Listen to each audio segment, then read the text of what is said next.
Opa, aqui é o Ricardo e você precisa saber disso para não ficar estagnado.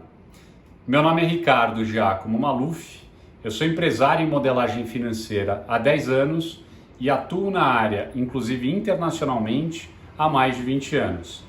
E eu queria falar sobre um assunto que acaba estagnando muita gente na sua carreira e profissionalmente também no caso de empresários e empreendedores. Bom, vou contar o caso de uma aluna minha que um dia veio me procurar e trabalhava numa multinacional conhecida nos 4 cantos do planeta, uma marca muito forte. E quando você ouvia que ela trabalhava nesse lugar, você falava, poxa, essa pessoa tem um emprego perfeito. Só que não era um emprego perfeito e eu vou falar por quê.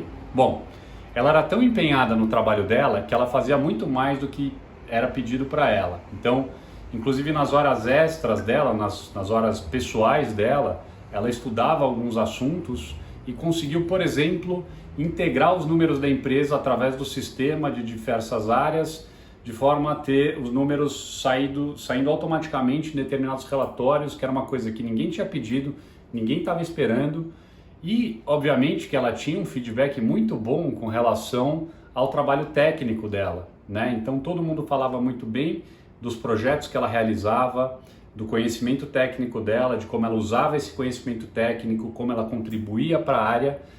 E ela achava estranho, porque apesar de tudo isso, apesar de todos esses feedbacks positivos, apesar dela se sentir muito habilitada para tudo aquilo que ela estava fazendo, ela sentia que a carreira dela não estava andando, né? Ela não conseguia ver a carreira dela andando e ela falava, poxa, o que está acontecendo? Eu estou fazendo tudo direito, estou tendo bons feedbacks e nada acontece, né? E ela começou então a refletir, ela falou, peraí, o que pode estar acontecendo? Deve ter alguma coisa a mais, deve ter alguma coisa além do conhecimento técnico.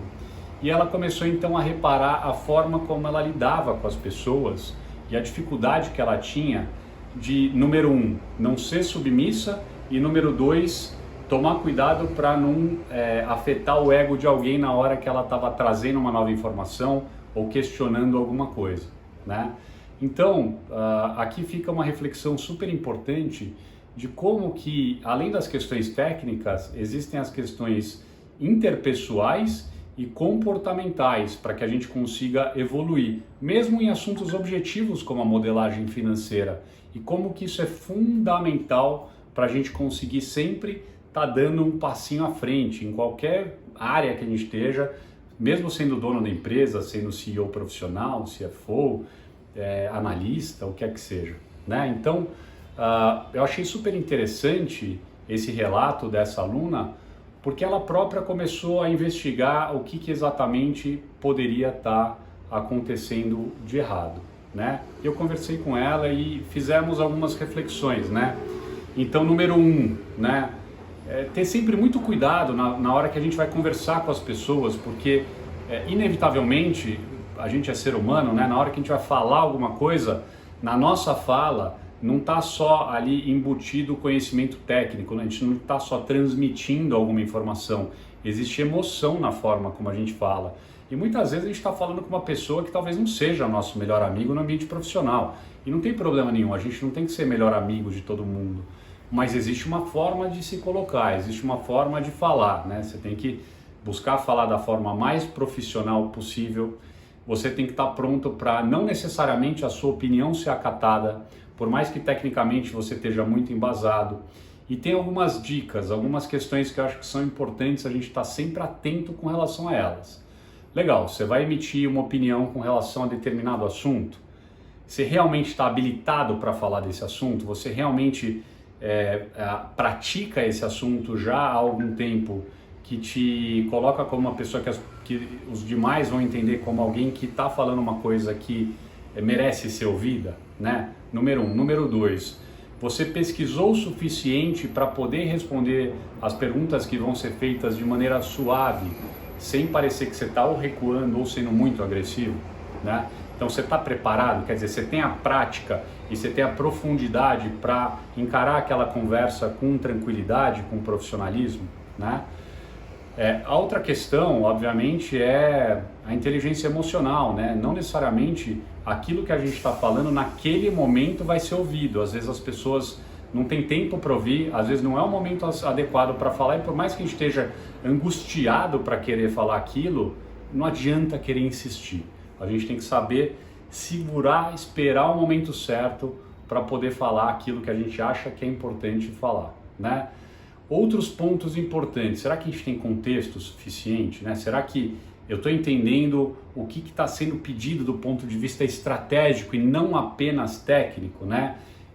Será que eu estou entendendo tudo que está em jogo durante essa conversa? O que vai acontecer após uma decisão ser tomada? Ou será que eu estou dando minha opinião formal, sentado na minha cadeira, super importante, sei de tudo tecnicamente, não preciso saber de mais nada? Precisa se esforçar, precisa buscar contexto com o maior número de pessoas possível, né? Você precisa também entender como é que é a cabeça da pessoa com quem você está falando, porque se você falar de qualquer jeito, tecnicamente, pode ser que você entre em conflito direto com essa pessoa, seja ela um investidor, conselho, CEO, CFO, teu chefe direto, teu chefe indireto, uma pessoa de outra área, tanto faz.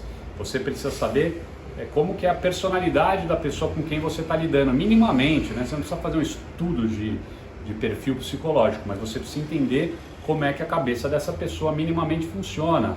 E se você não sabe, não teve tempo de explorar, tenta ter algumas interações com essa pessoa num ambiente um pouquinho menos oficial ou formal, para que você consiga navegar da melhor forma possível. Então, sempre buscar contexto, entender, o contexto é o que eu chamo de regra de ouro da totalidade, entender estrategicamente o que está em jogo, que é o que eu chamo de zoom out antes do zoom in, ou seja, a estratégia, o que está em jogo versus a opinião técnica pontual que vai ser dada, né? Falar com profissionalismo, falar com bastante calma, prestar atenção no seu tom de voz, né? Porque se você está vivendo uma situação em que você acha que talvez você esteja estagnado ou que você deveria estar avançando mais do que você está avançando e que você tem todo o conhecimento técnico, vale muito a pena você estar atento com relação a essas questões, tá? Ah, mas e Ricardo, e se eu fizer tudo isso que você está falando, se eu considerar contexto, se eu ouvir antes de falar, ouvir bastante antes de falar, que é outra dica, né? Para que você tenha contexto. Como é que você vai ter contexto se você só fala, não ouve, né? Então você vai falar, você vai ouvir bastante antes de falar, vai consultar bastante pessoas, vai entender o perfil de quem que você está falando, vai entender a estratégia, contexto e tudo mais. E se mesmo assim, Ricardo, não funcionar, aí eu vou perguntar, poxa, você tentou? Fala, não tentei. Então vai lá, tenta, depois você me pergunta que mais fazer, porque não adianta você ficar tentando trabalhar em cima de uma hipótese que você não viu se está funcionando ou não, você está na tua cabeça. Você não isolou aquela variável e não tentou resolver ela. Isolou a variável, tentou resolver, ainda assim não deu certo? Bom, então aí a gente pode estar falando de um outro problema, que é um problema de alinhamento de valores e princípios seus com a empresa onde você está. Mas antes disso, você tem que estar atento a todos esses pontos e validar se de fato eles não estão te estagnando no ambiente profissional onde você está, qualquer que seja a sua posição, seja você empregado, executivo, conselheiro, acionista, tanto faz, né? Todo mundo tem um calcanhar de Aquiles na hora de fazer uma conversa técnica, uma negociação. Modelagem financeira não é um assunto exatamente simples ou fácil de se navegar. E ele não vai sozinho sem as questões comportamentais e interpessoais. E eu achei interessante trazer essa reflexão aqui através desse case, desse caso real de uma aluna. E é isso, eu gostaria de saber se você achou interessante essa reflexão, né? E se você curtir esse vídeo, eu vou saber que você gostou, né? Então, o seu like é a forma de eu saber que você está curtindo esse conteúdo que eu coloquei aqui. E eu gostaria de ouvir também o seu comentário aqui embaixo, tá legal? Não esquece também de se inscrever no canal. Aproveita já, clica no botãozinho ali para poder receber as atualizações toda vez que sair um novo vídeo. Tem vídeo saindo aí semanalmente, com uma frequência bem legal, tá? E é isso, deixar o convite para você se inscrever no Instagram, ricardo.giacomo.maluf. Lá a gente vai ter interações um pouco mais pessoais, no meu stories eu posto coisas do meu dia a dia, né? Tem a possibilidade de enviar direct e assim por diante, tá? Então, não esquece de se inscrever no Instagram, ricardo.giacomo.maluf. Eu espero te ver então aqui nos próximos vídeos. Legal? Valeu, até lá!